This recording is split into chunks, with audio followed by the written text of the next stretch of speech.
विदेश मंत्री एस जयशंकर के इस मुहावरे से खालिस्तानी प्रेमी कनाडा को बेनकाब कर दिया है। G20 की बैठक के दौरान पीएम मोदी ने ट्रूडो को दो टूक कहा था कि वो कनाडा में भारत के दुश्मन खालिस्तानियों पर कड़ी कार्रवाई करें। इस खबर के साथ ही टोरंटो के एक अखबार ने यह तस्वीर छापी जिसमें ट्रूडो को पीएम मोदी रास्ता दिखा रहे हैं। यही नहीं, 2 दिनों तक अपने विमान की खराबी के चलते दिल्ली में फंसे ट्रूडो पर कनाडा के विपक्षी सांसद और प्रधानमंत्री पद के दावेदार पियरे पोलिवरे ने तंज किया कि देश ऐसा प्रधानमंत्री नहीं चाहता जिसका माहौल पूरी दुनिया में उड़े। G20 में भारी बेइज्जती झेल ट्रूडो कनाडा लौटे और 18 सितंबर की दोपहर कनाडा की संसद में बयान देकर कनाडा में मारे गए खालिस्तानी आतंकवादी हरदीप सिंह निज्जर की हत्या में भारत सरकार के एजेंट्स पर आरोप मढ़ दिया। Over the past number of weeks, Canadian security agencies have been actively pursuing credible allegations of a potential link between agents of the government of India and the killing of a Canadian citizen, Hardeep Singh Nijjar. Canada has declared its deep concerns to the top intelligence and security officials of the Indian government.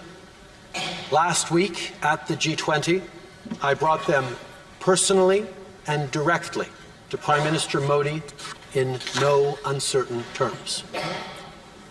Any involvement of a foreign government in the killing of a Canadian citizen on Canadian soil is an unacceptable violation of our sovereignty. इसके ठीक बाद Canada की विदेश मंत्री Melanie Joly ने ऐलान किया कि कनाडा ने भारत के एक शीर्ष राजनयिक को निष्कासित कर दिया है। We'll seek the truth. The second one, we will protect Canadians at all times. And thirdly, we will protect Canada's sovereignty. I've conveyed these principles to my Indian counterparts, and I've also told him that we expect India's full collaboration to make sure that we get to the bottom of this. And as of today, and as a consequence, we've expelled a top Indian diplomat from Canada. Bharat ने जैसे को तैसे की कार्रवाई की। भारत ने Canada के उच्चायुक्त को तलब किया और कनाडा के एक राजनयिक को 5 दिनों के भीतर भारत छोड़कर चले जाने का फरमान सुना दिया। भारत ने कहा कि वो भारत विरोधी गतिविधियों में शामिल थे। यही नहीं, विदेश मंत्रालय ने बयान जारी कर कनाडा के आरोपों को न केवल खारिज किया बल्कि कनाडा को एस जयशंकर के शब्दों ने चोर साबित कर दिया। भारत ने लिखा, हमने कनाडा की संसद में उनके प्रधानमंत्री के बयान को देखा और उसके साथ ही हम उनकी विदेश मंत्री के बयान को भी खारिज करते हैं। कनाडा में हिंसा की किसी भी घटना में भारत के शामिल होने का कनाडा का आरोप बेतुका और प्रेरित है। ऐसे ही आरोप कनाडा के प्रधानमंत्री ने हमारे प्रधानमंत्री के सामने लगाए थे और उन्हें पूरी तरह से खारिज कर दिया गया था। हम लोकतांत्रिक देश हैं जो कानून के शासन के प्रति प्रतिबद्ध हैं। इस तरह की बेबुनियाद आरोप खालिस्तानी आतंकवादियों से ध्यान हटाने का प्रयास है जिन्हें कनाडा में शरण दी गई है और जो लगातार भारत की संप्रभुता और क्षेत्रीय अखंडता के लिए खतरा पैदा कर रहे हैं। इस मामले में कनाडा सरकार की निष्क्रियता लंबे समय से चिंता का कारक है। ऐसे तत्वों के लिए कनाडा की राजनीतिक हस्तियों ने खुलकर सहानुभूति जताई जो गहरी चिंता का कारण है। कनाडा में हत्या, मानव तस्करी और संगठनिक अपराध समेत तमाम आपराधिक गतिविधियों को प्रश्रय देना कोई नई बात नहीं है। ऐसी घटनाओं से भारत सरकार को जोड़ने के प्रयासों को हम खारिज करते हैं। हम कनाडा की सरकार से उसकी जमीन पर काम कर रहे सभी भारत विरोधी तत्वों के खिलाफ तुरंत प्रभावी कार्रवाई की मांग करते हैं। आपको कनाडा को लेकर विदेश मंत्री एस जयशंकर का कुछ समय पहले का ये बयान भी दिखाते हैं। Phrase which came to my mind was actually a Hindi phrase, which was "Ulta chor kotwal ko dante." I mean, if anybody has a complaint, we have a complaint about Canada.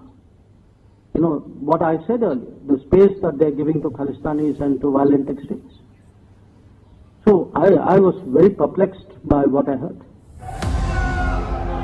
देखिए कैसे और क्यों जयशंकर ऐसा कह रहे हैं। Canada में Trudeau को समर्थन दे रहे पूर्व खालिस्तानी और मौजूदा एनडीपी के नेता जगमीत सिंह को सुनिए। मैं इथे हैगा या ते जिन्ना मेरा ताकत हैगा मैं हटूंगा नहीं जब तक जस्टिस ते इंसाफ मिलूगा इस मामले दे विच। मैं हटना नहीं हैगा जब तक सारे ही जेड़ा भी कोई लिंक होवे ओदा पूरी खोज कीता जावे ते जो न्याय है, जो जस्टिस है, जो इंसाफ है वो कीता जावे।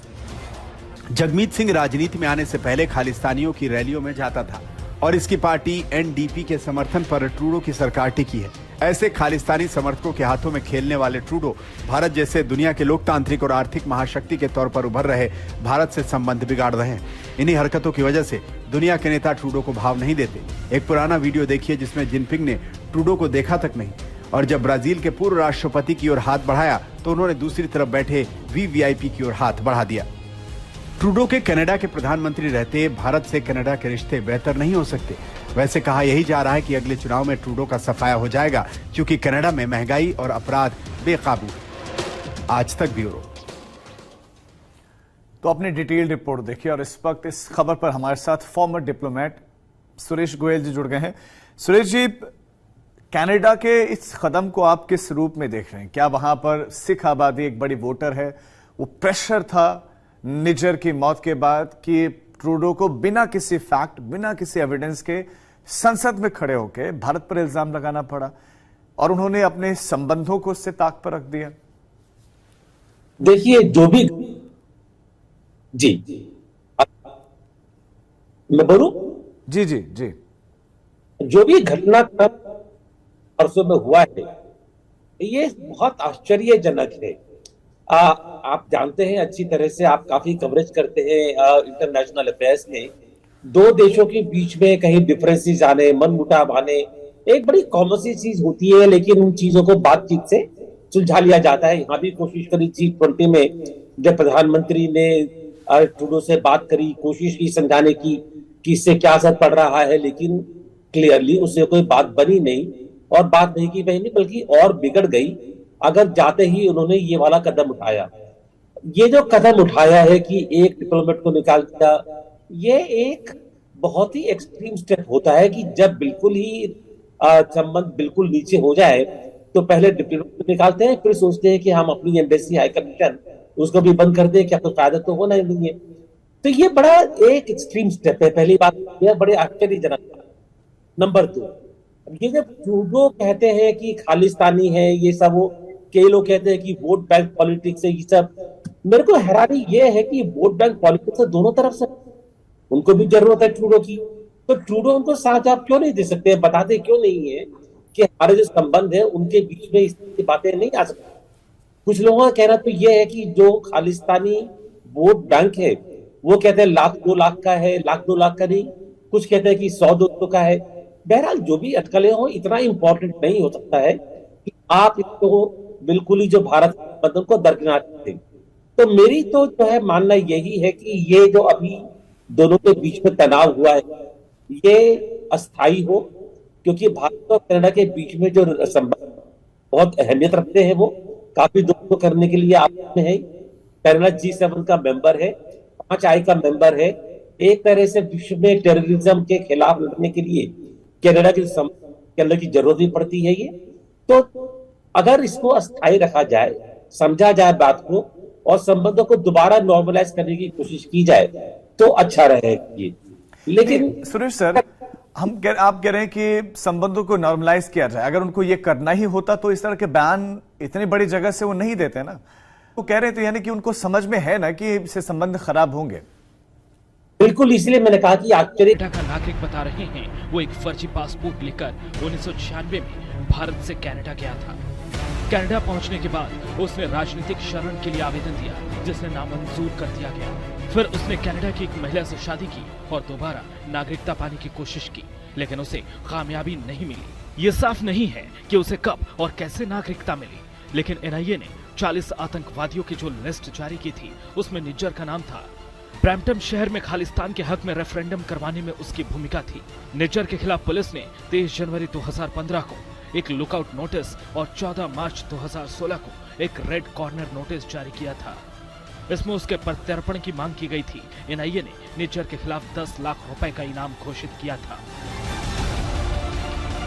खालिस्तानी आतंकी हरदीप सिंह निज्जर आतंकी संगठन खालिस्तान टाइगर फोर्स का चीफ था। वो कनाडा में रहकर लंबे समय से पंजाब में खालिस्तानी मूवमेंट को हवा दे रहा था। 18 जून को कनाडा के ब्रिटिश कोलंबिया के सरे स्थित गुरु नानक सिख गुरुद्वारा के पास 2 अज्ञात बंदूकधारियों ने गोली मारकर निज्जर की हत्या कर दी थी। निज्जर इस गुरुद्वारे का प्रधान भी था। इससे पहले कनाडा में सिख आतंकवादियों की हत्या हुई है, लेकिन इस बार ऐसा क्या हुआ कि महज 3 महीने की जांच के बाद ट्रूडो ने संसद में ये बयान दिया, वो भी निज्जर जैसे खूंखार आतंकवादी को लेकर। इंडिया बॉम्बिंग जो आज से कोई 30-32 साल पहले हुई थी। क्या दूसरे देश कनाडा की सुनेंगे या भारत को एकजुट करने की जरूरत है इस समय में? क्या एग्जैक्टली इंडिया की स्ट्रैटेजी होनी चाहिए?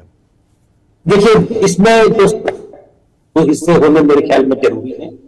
एक तो हमने जो स्टेप लिया है कैनेडियन डिप्लोमेट को निकालने का, और हमारी पोजीशन क्या है लीडर के ऊपर, ये क्या जो भी पोजीशन, जो फैक्ट्स हैं जो हमारे पास हैं, जो इंपॉर्टेंट कंट्रीज हैं उनमें हमारी जो एम्बेसीज हैं वो सारे फैक्ट शेयर करें ताकि उनको पता चले कि ये हमारी पोजीशन क्या है, हमें जो स्टेप लेने पड़े हमने क्यों लिए। ज्यादातर देश मैंने देखा है कि वो भारत की जो पोजीशन है उसको समझेंगी। उसमें हमें ये उम्मीद नहीं रखनी चाहिए कि वो कनाडा को समझाएंगे या नहीं समझाएंगे, लेकिन हमारी जो पोजीशन है वो उनको समझनी जरूरी है। ये एक तो ये, और दूसरा ये है कि मेरा जहां तक अनुमान है कि बाकी के G6 देश, USA, UK, फ्रांस वगैरह मिलकर के कोशिश करेंगे कनाडा को समझाने की कि उसकी जो पोजीशन है वो कितनी गलत है और उसको सही करना जरूरी है। ये उसके बाद मेरे को उम्मीद है कि धीरे करके, जल्दी में नहीं करेंगे।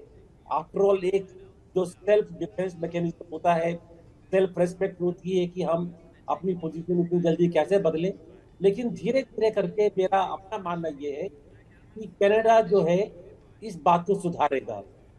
आखिरी चीज मैं ये कहूंगा कि हालांकि सारे लोग ये बोलते हैं खालिस्तानी वोट बैंक है, उसकी वजह से मुझे लगता है कि बात कुछ अलग है। खालिस्तानी वोट बैंक खाली अगर होता तो बहुत सारी चीजें ऐसी होती है कि वो कभी भी डिसीजन ले सकते थे, लेकिन खालिस्तानी वोट बैंक नहीं है। जैसे किसी ने कहा कि सडनली ऐसा क्या हुआ कि 3 महीने के बाद आपको ये, आप कह रहे हैं क्रेडिबल एलिगेशन से, ये क्रेडिबल एलिगेशन क्या चीज होती है? मैंने एलिगेशन सुना है, क्रेडिबल एविडेंस सुना है, लेकिन क्रेडिबल एलिगेशन ये मैंने कभी नहीं सुना। तो ये सब क्या हुआ सडनली कि ट्रूडो को ये स्टेप लेने की जल्दी पड़ गई, ये बिना कुछ सोचे समझे? तो मेरे को लगता है कि मामला कुछ और है। थोड़े समय के बाद जब रियलिटी सामने आएगी तो मेरे ख्याल धीरे ये सुधार आना शुरू हो जाएगा। जी Rajiv, thank you so much Suresh ji, आपका हमारे साथ जुड़ने के लिए, अपनी बात रखने